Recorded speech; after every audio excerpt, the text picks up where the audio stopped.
Ayan po, nag-ainain na po. Malapit na makaluto. Ayan, madilaw na madilaw yung pakuan. Hindi yung pula. Dilaw na dilaw. Ayan, nag-ain na po ng malapit na makaluto.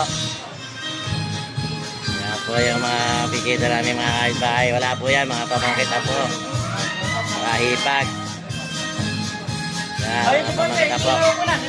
Ay, soft drink. Lagyan nyo na yung soft drink. Ayan o, paano i-ayos ni Utol ng pagkain? Ayan, siya o nag-aayos ng ano. Mga bisita po, ayan.